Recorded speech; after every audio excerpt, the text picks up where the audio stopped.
Regardless whether you like it or you don't like it, you love it, you hate it, one thing for damn sure, you are gonna respect it.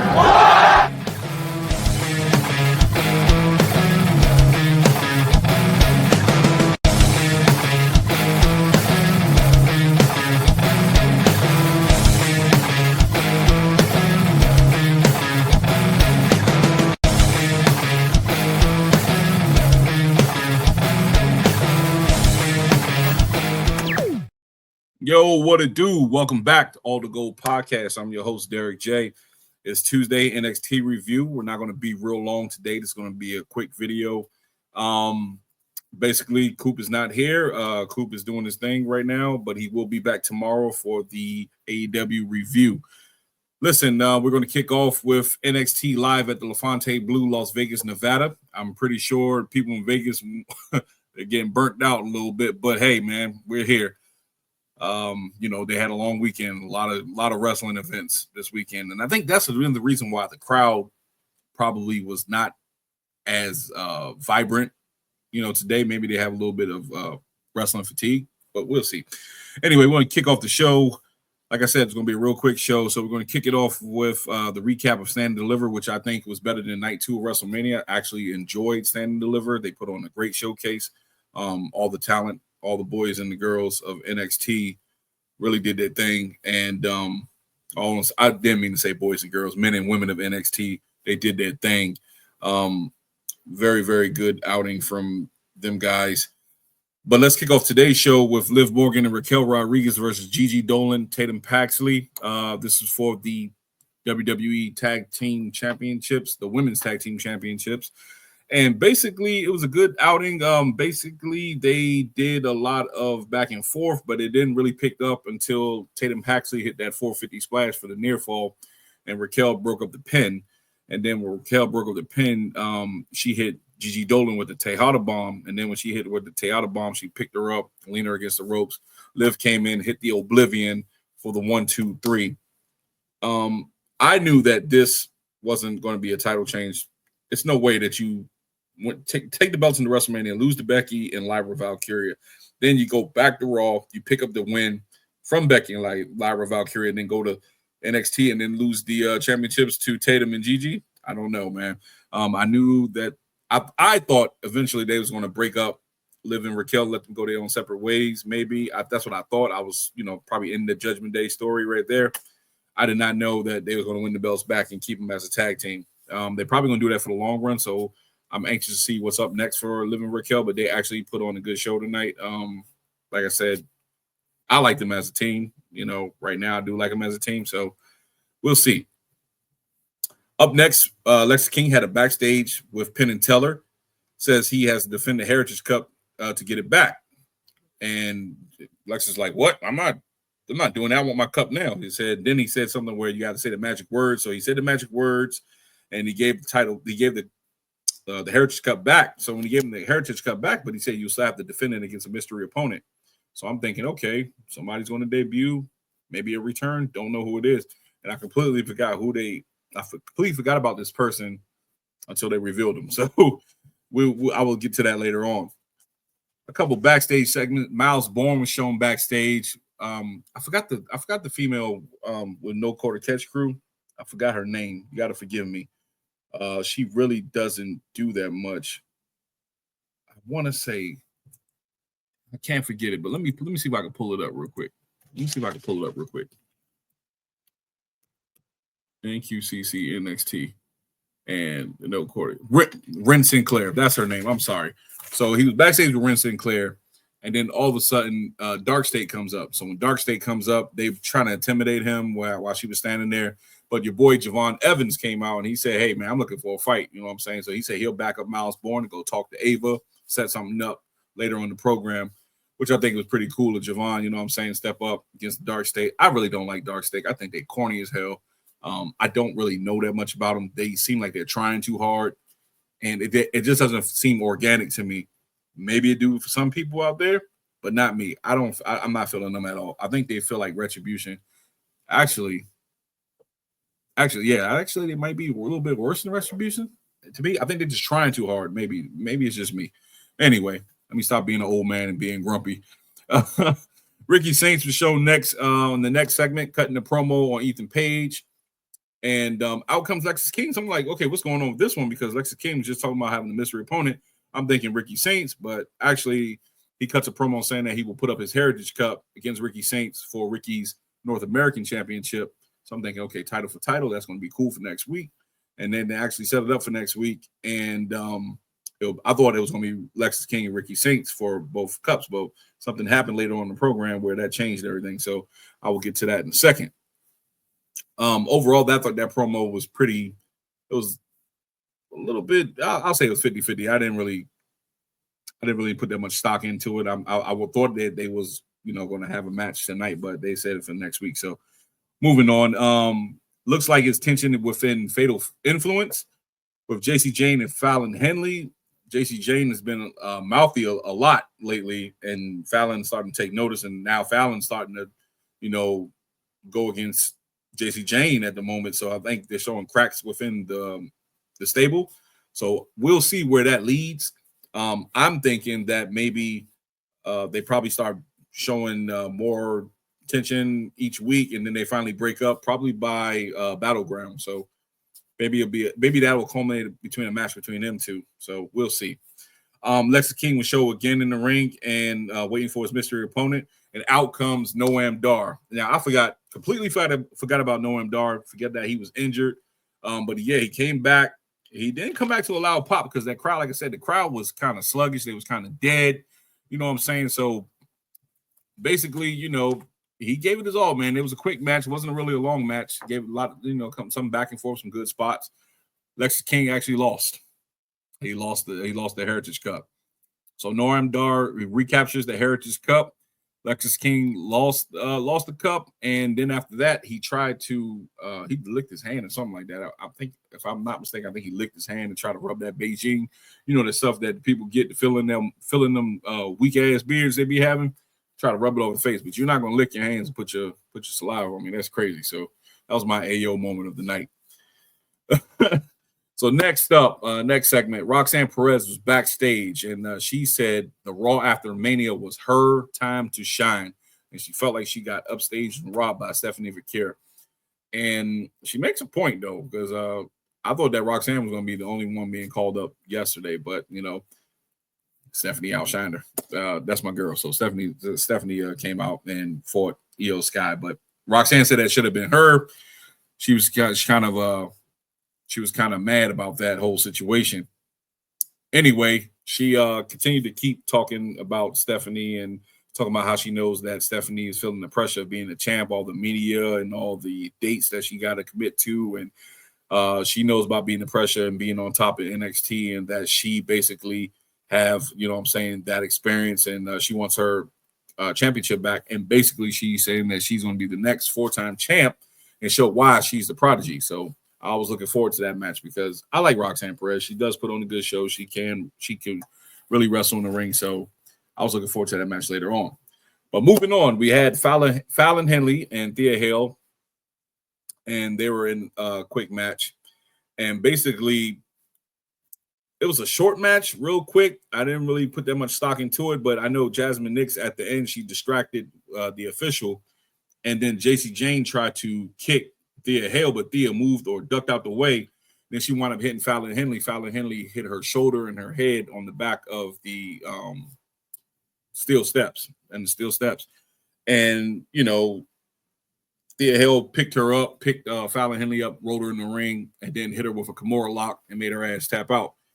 Not really that much stock into this match. It was basically showing the flaws and, like the discord between Fatal Influence. So, like I said, hopefully this culminates to a match between JC Jane and Fallon Henley at Battleground, so we shall see. Next up, the next segment was Obafemi.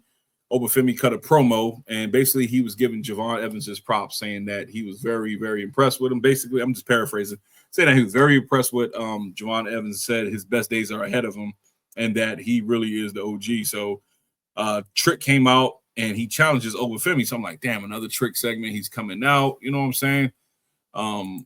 let me, before I even go to that, I know I've got to catch up. I know I'm my worst engineer. So this is the picture of Roxanne. I'm not Roxanne, Lord have mercy. Liv, Raquel, Tatum, and Gigi Dolin. And then I got to keep going, man, because I'm telling you, I suck as an engineer. And then I said Noam Dar, he won the cup from Lexus King. And then there's a picture of him saying, and new still. But now I'm going to get to where I'm at right now, catching up. So out comes, like I said, Trick Williams come out saying that he wants to challenge. I'm like, oh, my God, not another Trick Williams in open Femi match. But then Joe Hendry comes out.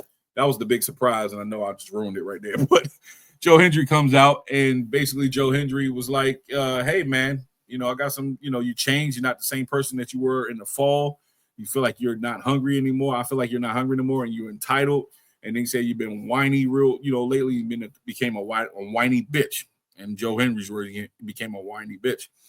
And basically he says the business that he has is with the NXT champ.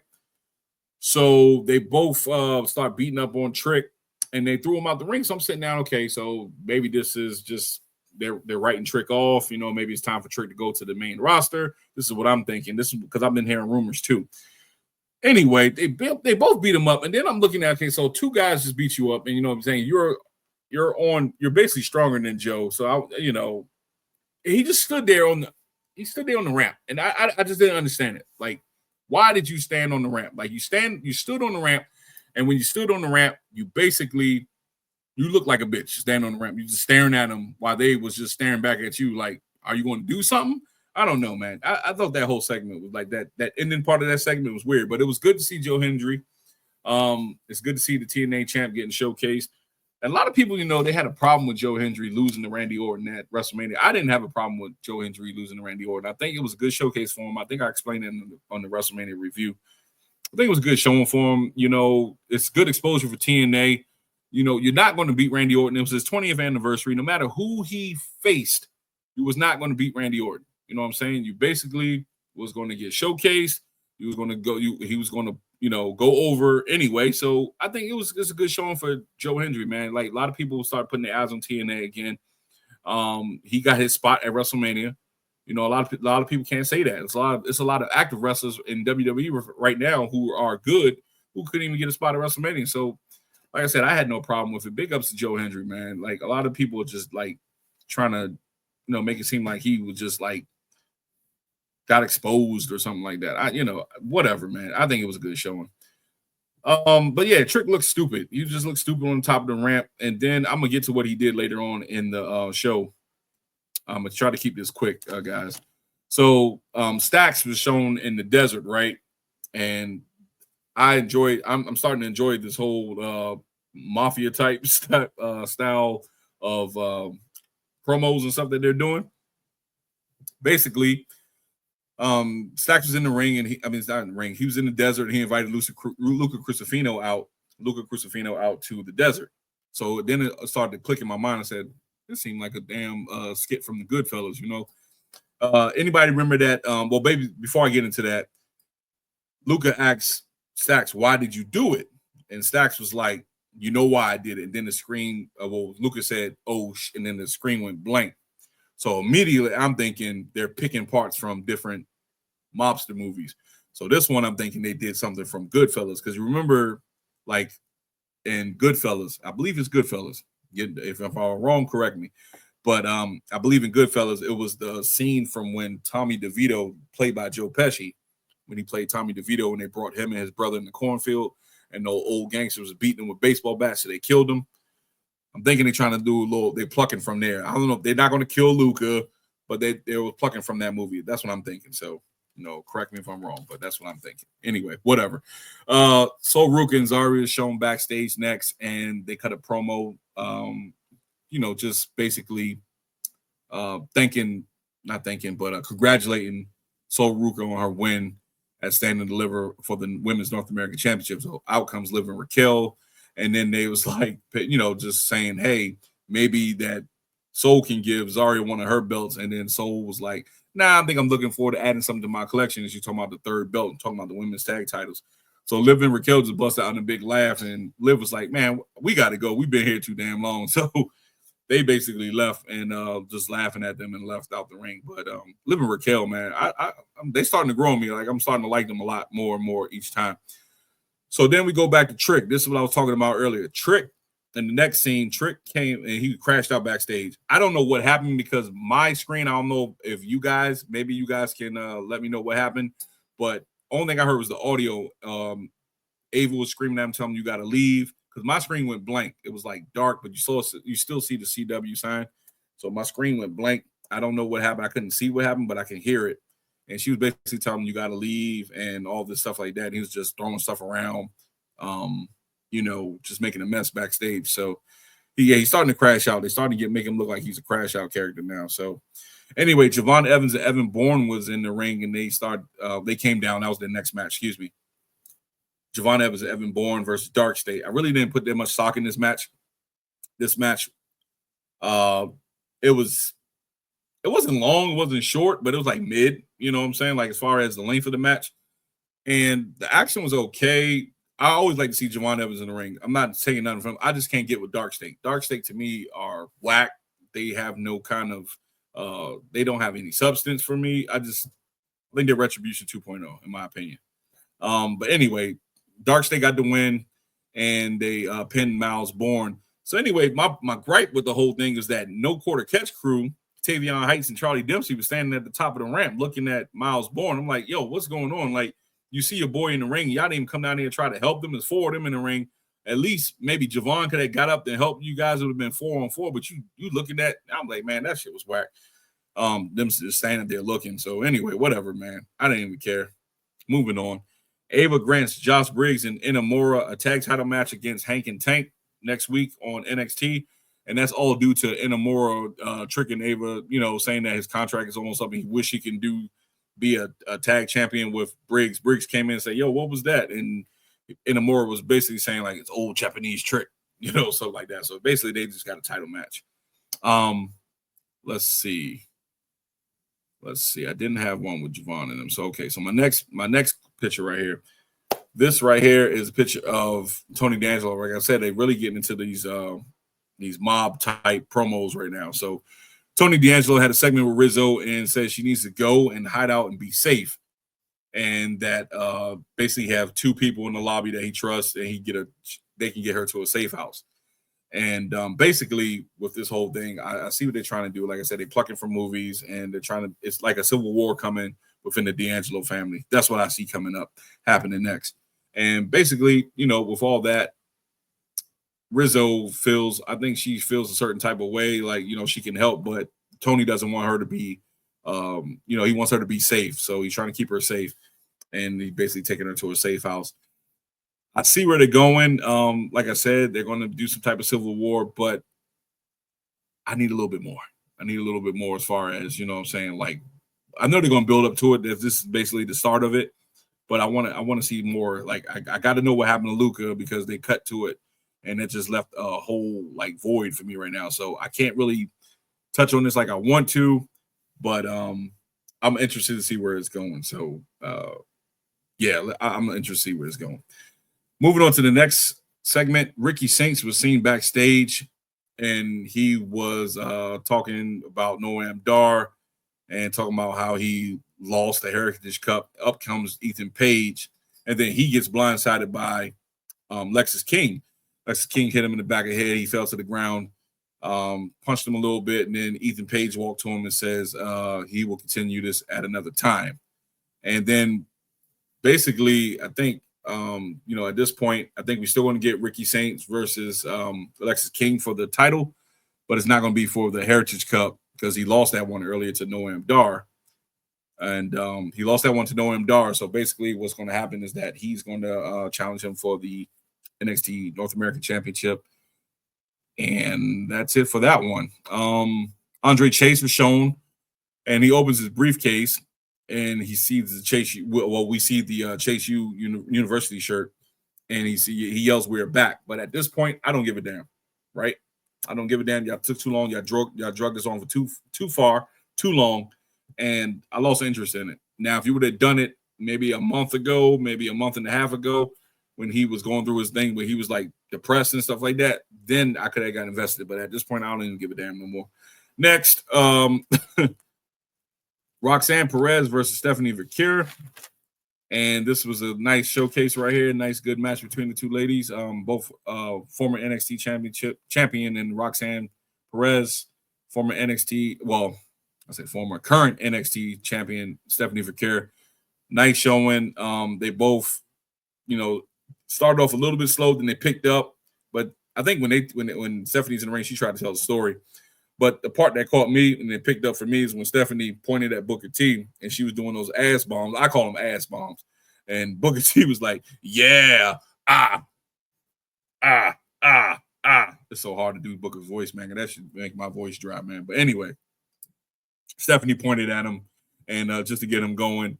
And but later on, she did this wicked ass drag. I think she got one of the best dragon screws I've seen in a long time. Like that dragon screw leg whip she does. Because she be trying to tear your MCL and ACL off, boy. But anyway, after she got the win, she hit the SVB, and then she pinned Roxanne Perez, which, like I said, Roxanne is done.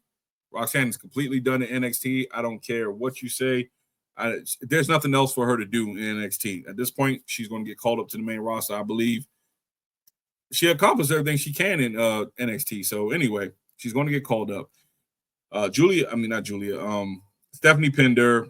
Out comes Julia to the ramp. Julia stares from the ramp down to Stephanie Vaquer. Stephanie raises the title up. But if you look real closely, I don't know if some people caught it. Jordan Grace is standing in the concourse on the second balcony, and she was staring. But I don't think it caught Stephanie's attention or Julia's attention. She was just staring like this, had her arm folded, staring at him. So I really don't want to see another triple threat at this point. I want to see a nice, clean one-on-one match between Julia and Stephanie. Maybe at Battleground, maybe that culminates at Battleground, but I'm very interested to see what happens next. Maybe Jordan and Julia should go at it for a number one contender spot because at this point, I know they're trying to push Jordan too as well, but I just don't want to see a triple threat at this point. I want to see a nice, clean match.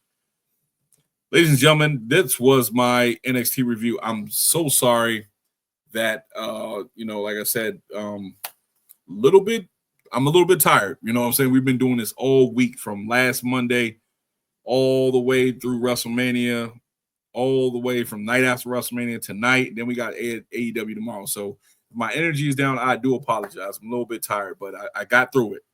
Anyway, I just want to make a quick shout out. All the gold. We actually are at 588 subscribers now. So we're on our march to 600, and then after 600, we're going to be on a march to 7, 8, 9, and then 1,000. So we're trying to get to 1,000 1,000 subscribers. Please continue to like, share, and subscribe. We appreciate all the back and forth with you guys. When we go live, we get nice comments from you guys.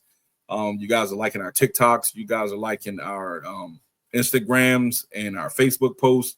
We appreciate all that you guys are doing. You know what I'm saying? You could be anywhere else, but you're here with us and, showing us love and support.